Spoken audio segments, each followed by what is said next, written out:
حضرت عائشہ صدیقہ رضی اللہ تعالیٰ عنہ فرماتی ہیں میرے پاس ایک عورت آئی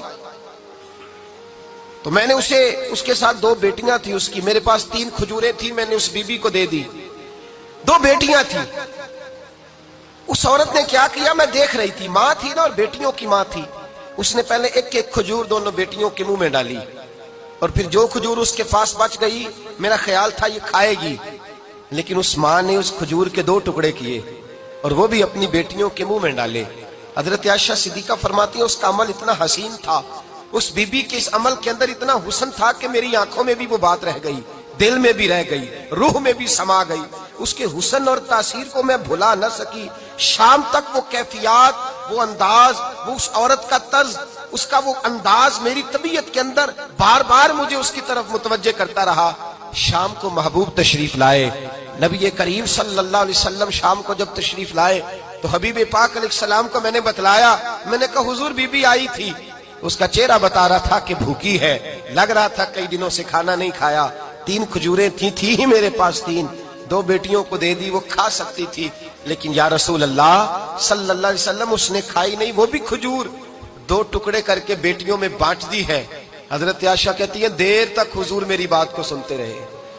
دیر تک میری طرف دیکھتے رہے، اس تصور کو، بیٹی کے پیار کے اس ذائقے دیر تک محبوب محسوس کرتے رہے، اور پھر فرمایا عائشہ جو دنیا میں بیٹیوں کی وجہ سے آزمایا جائے گا،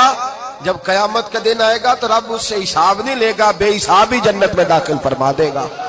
اللہ پھر اس سے حساب نہیں لے گا جو بیٹی کے سبب سے آزمایا جائے۔ یعنی حضور نے باپ کو کہا کہ بیٹی کو مصیبت نہ سمجھنا، اگر کبھی اس کے میکے سے جھگڑے کا پیغام بھی آ جائے،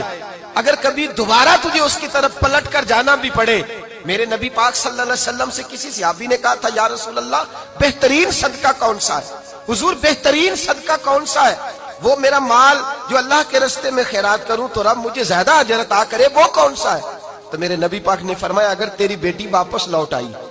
طلاق کی وجہ سے یا بیوہ ہو کر واپس آ گئی اور تجھے اس لوٹنے والی بیٹی پر کچھ خرچ کرنا پڑا تو تیرے رسول کا وعدہ یہ ہے کہ اللہ تجھے اس روپے پر سب سے زیادہ اجر عطا فرمائے گا، اس پیسے پر اللہ تجھے سب سے زیادہ۔ انہیں بوجھ نہ جاننا، ان کی آزمائشوں پہ پریشان نہ ہونا۔ گھر کبھی بیٹی کا پیغام آ جائے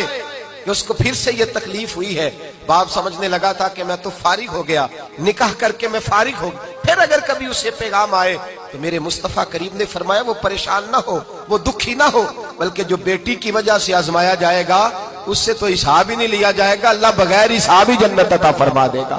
اتنا بڑا مقام، اتنی بڑی عظمت اور فضیلت اللہ کے رسول نے بیٹیوں کے ماں باپ کو عطا فرمائی۔